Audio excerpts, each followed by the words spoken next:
Alright people, it's Sunday, June 18th, Father's Day, and it's time for another weekly roundup. And just as I begin recording, my cat starts making noises, because that's how she likes to roll. She'll sit around and do nothing, and then suddenly I'll go record, and suddenly she's like, I want to make noise. But anyways, time for the weekly roundup. We's gonna get into that after the intro.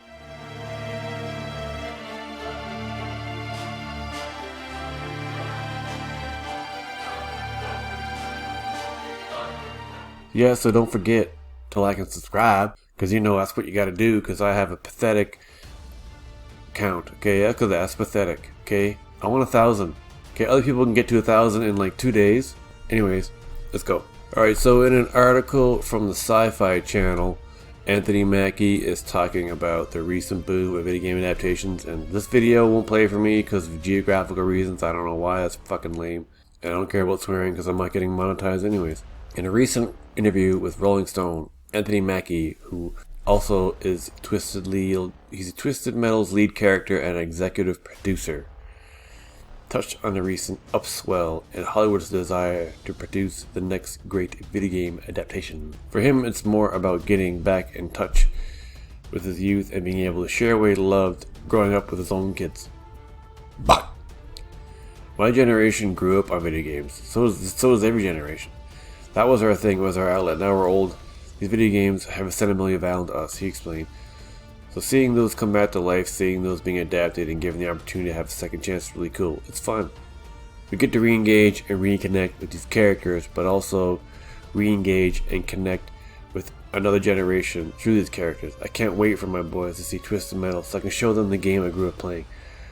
With all this Minecraft shit and all that, I want them to see the type of game that I grew up playing. You know, I didn't play a Build-A-Box growing up. So he's like hating on Minecraft, which I don't know. I never really played Minecraft. I could care less about that game. Yeah, in the movie he stars as John Doe, a motor-mouthed delivery man searching for an identity and a place to call home in the divided states of America. That's a good name for it. Divided States of America. That's brilliant, actually. I like that. United, changed to divided. And it still sounds the same.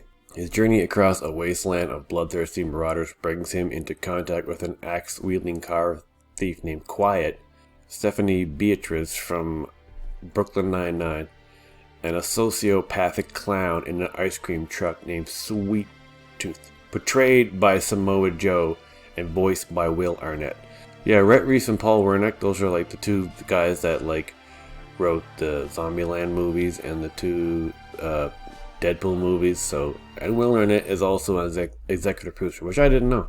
But Twisted Metal comes out on Peacock on July 27th. Okay, we also have another article on Sci-Fi about another Twisted Metal article, and I think this is the first time I've seen Stephanie Beatriz. I think this is the first time I've seen her at all in the show, period. And she, I don't know, her name is Quiet, so I don't know if that means she doesn't talk. And she has some kind of little thing going on her finger there. I don't know if that means she has a fake finger or that's just a big ring she wears. So it's cool that Anthony Mackie is a fan of this game and actually played it, and he's not just, you know, an actor in a show about a game that he never played. I mean, I'm assuming he played it. He's talking about it like he did, so that's kind of cool. The biggest challenge faced by many video game adaptations is the process of trying to graft a coherent narrative on a bare bones premise that works because of its inherent simplicity. Anthony Mackie saw that opportunity rather than a tire-popping roadblock when he signed on to star in and executive produce a small screen take on the beloved Twisted Metal. Yeah, this is all from an article on Rolling Stone, but I tried to go over to Rolling Stone, they want me to log in to read the whole thing, and that's annoying, so I don't want to do that. Mackie talked about how he grew up playing the games, which took the recreational concept of bumper cars and amped up the intensity by a factor of 11. Not particularly complex setup, of course, but plenty of upgrades were added to the once simple chassis under the creative pit crew. That's a good line. These guys had a little nice little flair to these articles. The once simple chassis, like all these car metaphors, are basically cars just shooting each other and blowing each other up, and with nondescript characters, but characters nonetheless that we never got to see. And what we did was took that reality and gave it a backstory and gave it characters you can really relate to in a television sense. The MCU vet puts the pedal to the metal as John Doe, a delivery driver or milkman without a true identity. Searching for a place to call home. Yeah, we already said that in the other article. Mackie describes his character as a nondescript and very simple guy with a lot of flair and flavor, a guy who has adapted to the world in which he lives now and has developed the ability to navigate himself through that world in a successful way. There's no exaggeration of extreme around him. The simplicity of the world has now taken over the simplicity of the nature of John. As an individual, Doe gets a better chance at life when he's tasked with delivering a mysterious package across a winding road, populated with savage marauders and vehicles of pure destruction, including an ice cream truck driven by sociopathic Sweet Tooth. His ally on this asphalt odyssey is an axe-wielding car thief called Quiet, whose name plays a significant role to the character. It was just really well crafted and smartly done, but the world is intricate in a way that every name and every character has their place. It becomes a whole three-dimensional world from basically a one-dimensional game. Yeah, so this is like, they took a Rolling Stone article and made like multiple articles out of it. So in another article, Mackie is talking about how Samoa Joe threw him around like a bag of potatoes. So I'm going to skip the first little part of it because we've already talked about that, but we get to the part where he talks about Samoa Joe. The hulking clown known for driving a conveyance of frozen confections was played on set by professional wrestler Samoa Joe, whose intimidating size partly belies a warm and cuddly nature. I'm a fan of Samoa Joe's. I've been a fan of Samoa Joe's for a while now, just for wrestling, and he's just a nice guy. He's one of those guys that's so huge that he just has to be nice because no one's trying to try him. He'd break you in half. He doesn't have any natural predators, so he's just a nice guy. True, there's no reason to be mad if you're that big, I guess. The actor went on to praise Joe's physical performance, comparing it to how wrestler turned actor Dave Bautista transcended his WWE persona with Guardians of the Galaxy. Once you take somebody's identity away, all of a sudden it frees them up to be whoever their character is. And Samoa, he embraced that 100% made Sweet Tooth, I think a crowd favorite from a show. As much as he was acting, I don't know if he was just beating me up because I'm in the Avengers. They're talking about the fight scene, which was the little clip that I already talked about like a week ago. I don't know what it was, but he was pulling no punches, flinging me around like a bag of potatoes. It was fun though. I can say I got beat up by Samoa Joe and lived to tell about it. Alright, and other news, Super Mario Bros. The movie is now on physical release. I haven't bought it myself yet because I want to get it on 4K. I was at Walmart yesterday and saw the Blu-ray version, but I wanted the 4K version, even because that comes with the Blu-ray and digital HD. But when I can finally get my hands on the 4K version, I can get a proper review, but there isn't really that much to review according to Blu-ray.com, which has always been my go-to site for reviews on Blu-rays and stuff. So yeah, it got released earlier this week on June 13th. It came out early this week, June 13th, but it is getting good reviews generally, like over across the board. And I don't even know, it might still be in it might actually still be in the theaters, I'm not sure. But over here on Amazon.com, it has a 4.8 rating out of 5, so it's very popular. It's like it's one of the number one movies right now. Yeah, if you go over to Amazon's top selling movies, it's number 2 after John Wick. So the top three, it's 2 of the top 3. The Blu-ray and the 4K are in. They already have a Blu-ray for Across the Spider-Verse, and like just came out. But yes, it's doing well. Although the review, if you read the review itself, I mean it's, the review of the movie, then it's a review of the video quality, and they gave it a 5 out of 5 for video on Blu-ray and for Blu-ray and 4K. But the special features are disappointing because there aren't that much, and there's no commentary, which always bums me out. I never really want to buy a movie if it doesn't have commentary, but I do want to buy this one just because it's an adaptation. But it's weird that this one's already coming out on physical release when The Last of Us still hasn't come out, but it's coming out in a month. But it's strange how this came out first. But yeah, it doesn't have very many features, unfortunately, getting to know the cast. So this is like, I can just tell by looking at these are mainly just kind of puff pieces. This one might be good, leveling up the making of Super Mario Bros., but it's only not even half an hour.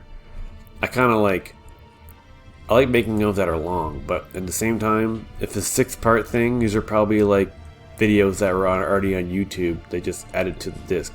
The Super Mario Field Guide and the Peaches lyric video, which is, you know, the song that Jack Black sang. He probably just made it up on the spot. Yeah, so these features are pretty, like, boring, but it's got a good review.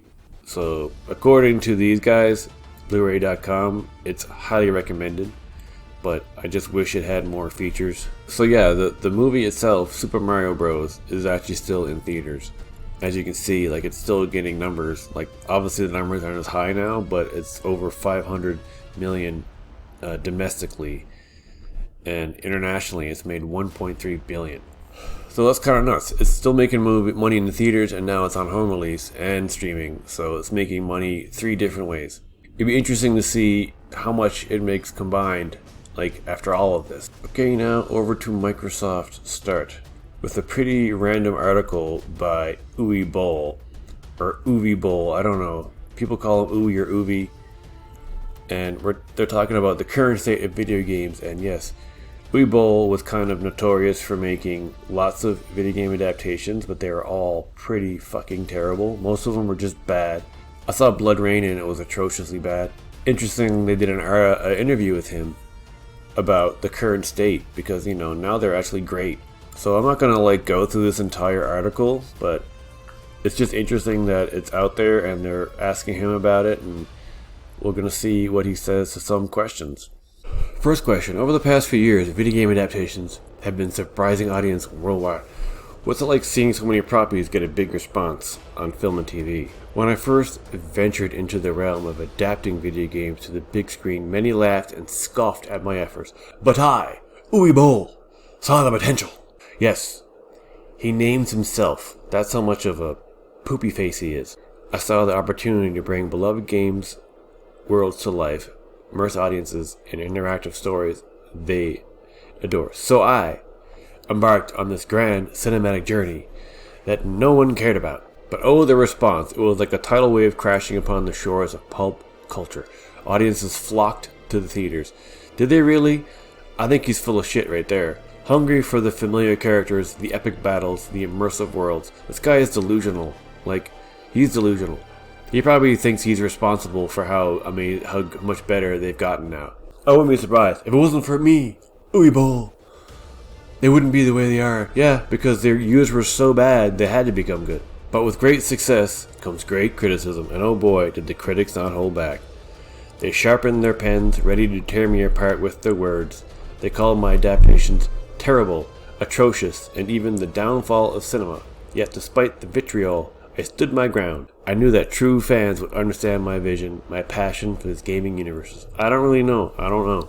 Sure, not every adaptation was a critical darling. I don't know if any of them were. I think maybe Postal was okay, from what I've heard, but I've never seen it. I suppose I should just watch every single adaptation out there, just to say that I have. I mean, I suppose I should. Have you watched any of the recent adaptations? Well, I cannot deny that I have watched some of the recent adaptations. I must confess that my opinions may differ from the mainstream. You see, I have a unique perspective on these films, having been both the creator and a critic of video game adaptations myself. I approach these movies with a discerning eye, analyzing the choices made by the directors, the faithfulness to the material, and the overall artistic merit. Some adaptations have impressed me with their ambition and attention to detail, capturing the essence of the games and translating them effectively onto the silver screen. He's saying here there's instances where I've been disappointed, but he does not pointing out a different movie, but anything come out recently is better than the best thing he's done. Were there any video games that you wanted to turn into an adaptation? I had the opportunity to do Fear Effect from Eidos and almost got Hitman and Baldur's Gate, but didn't work out. I would still love to do GTA, as in Grand Theft Auto. I'm sure someone's working on that, but I really hope it's not him. They gotta do a GTA. It's like one of the biggest franchises out there. I'm surprised it hasn't been announced yet. Alright, well, I'm not gonna go through the entire article, but I'll link it below if you want to read it. But it's kind of interesting to hear his opinion, because he's so full of himself, and most of the movies he makes are terrible. But I'm sure he's gonna make himself responsible for how good they are now. The ones he made were so bad, they kind of had to just be good. They couldn't be possibly any worse. Well, folks, that's all the video game news I could find for this week. There hasn't been any new announcements in terms of casting or films coming out or shows, but at least a little bit of new news about Twisted Metal, which is coming out in like another month or so. So the more I read about it, the more I'm interested in seeing it. So the hype they're coming out with for these things is actually working. So I just hope they live up to the hype, because I feel like most of the things that are going to come out now are all going to be good in some level. So I'll be interested to see how that turns out. But that's it for me for this week.